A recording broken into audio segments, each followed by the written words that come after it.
People all over the world, for all of human history, have imagined strange and magical creatures. And oddly enough, cultures from every part of the world have come up with legends of fierce, snake-like creatures with magical powers. Some of these creatures are even gods.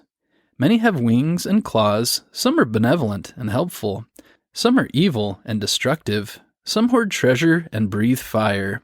Of course, I'm talking about dragons and other similar mythical creatures. Dragon-like creatures come up again and again in stories from different parts of the world, from ancient Babylonia to China and Southeast Asia to medieval Europe, and from the Americas, both ancient and modern.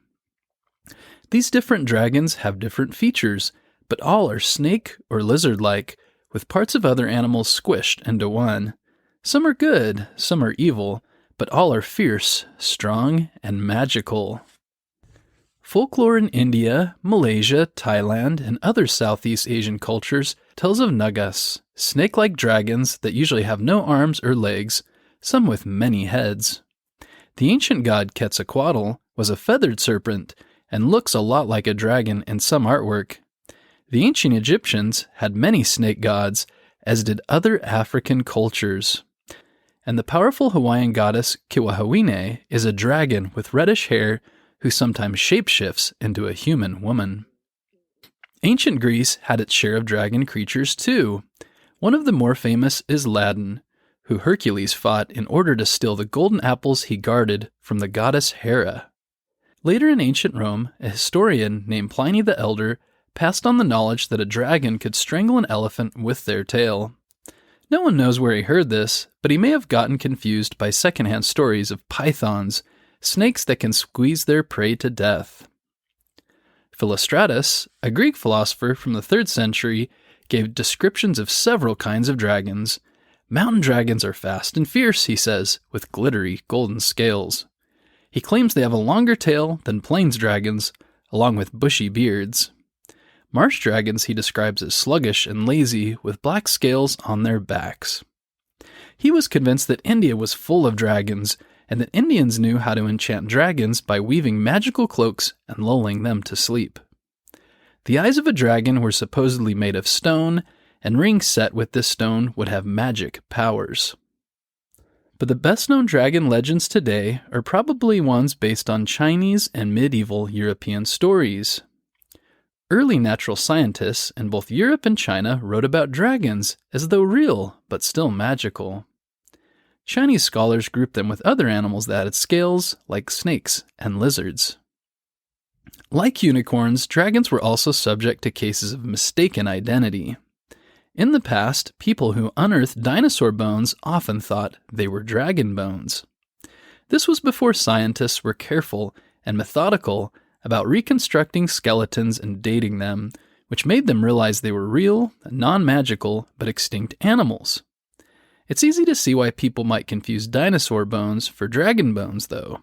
Both have sharp teeth and claws, long tails, and an overall shape similar to a lizard. Still, in ancient Chinese medicine, these dragon bones were used to treat madness, kidney problems, and diarrhea, among other ailments. Other animal fossils were also mistaken for dragons. From the Middle Ages on, the town of Klagenfurt, Austria, was home to legends about a lindworm, a dragon, that once lived in surrounding marshes. This dragon roamed the countryside, picking off people and farm animals. The local king ordered his knights to kill the dragon, and after several valiant attempts, they finally did. The skull of the dragon was put on display in the town hall. Centuries later, in the 1500s, a sculptor commemorated the event by creating a statue of the dragon based on the skull. Only later did people realize that the skull actually came from an extinct Ice Age creature, the elephant-like woolly mammoth. There are slight differences between dragons and legends from different areas.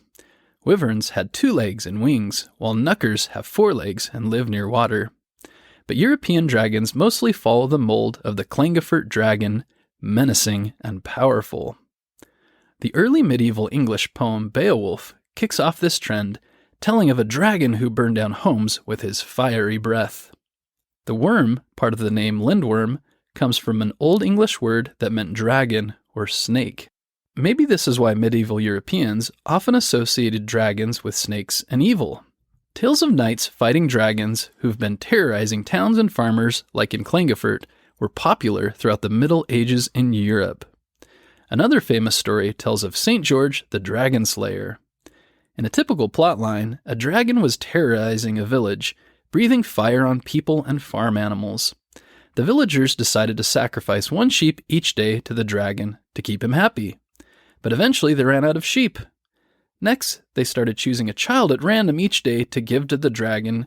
One day the king's daughter was selected to be that child. Lucky for her, St. George was passing through the town that day and was horrified to learn what was happening. He offered to slay the dragon so that no more children would need to be sacrificed. As he struggled against the dragon, he noticed a weak spot in its armor. He plunged his sword in that spot, under the dragon's arm, and killed him, saving the princess. This story was probably made up by Christian soldiers, called crusaders, long after the real St. George was dead. It's very similar to other dragon stories of the Middle Ages, and dragon tales were very popular at the time. They were on coats of arms for many kingdoms and countries, banners and coins as a symbol of strength. And some people believe they were real for a long time. A scientist from the 17th century describes dragons winging through Africa, hitting other large animals with their tails. My guess is that this guy never actually went to Africa, just like Philostratus probably never traveled to India. The dragons of Chinese folklore are a bit different from European dragons. Though they are fierce and magical, Chinese dragons, called lung, are benevolent and helpful. These four-legged creatures with scales, horns, claws, and fiery eyes live near water, such as streams, rivers, and oceans. In fact, lungs were originally divine beings who controlled water and rainfall. Other tales from Chinese authors talk about 4 types of dragons. The celestial dragon, Tianlong, guards the home of the gods in heaven. You can see Tianlong as a group of stars coiled around the North Star at night. In the West, this constellation is known as Draco, which also means dragon. Then there are the dragons of hidden treasure who guard buried treasure, creating volcanic eruptions when they burst out of their underground lairs. The earth dragon controls waterways, while the spiritual dragon controls rain and winds. The earth and spiritual dragons were especially popular. In later folklore, they morphed into dragon kings who lived in the oceans, sending rain and protecting ships at sea. In modern times, dragons have remained very popular. You can still see an ancient ritual in many places around the world where people hold Chinese New Year's parades, the dragon dance. People line up, holding a colorful and elaborate dragon costume above them as they wind and dance their way along the parade route. Maybe you've read The Hobbit by J.R.R. Tolkien, where Bilbo Baggins helps defeat the dragon Smaug in a way very similar to St. George. Or there's the Chronicles of Narnia, where a character learns an important lesson when he's accidentally transformed into a dragon. More recently, series like Tui Sutherland's Wings of Fire series and How to Train Your Dragon by Cressida Cowell put a more modern spin on traditional dragon lore. The dragons in these series may look like medieval European dragons, but they aren't all evil. Wings of Fire has dragons from different tribes, each with its own customs and powers, learning to cooperate, overcome their fears, and solve big problems. How to Train Your Dragon follows a Viking boy and his dragon as they team up to overcome challenges with plenty of silliness along the way. So many people through the ages have imagined different versions of these fascinating creatures. As you sleep tonight, try to imagine what your dragon friend would be like.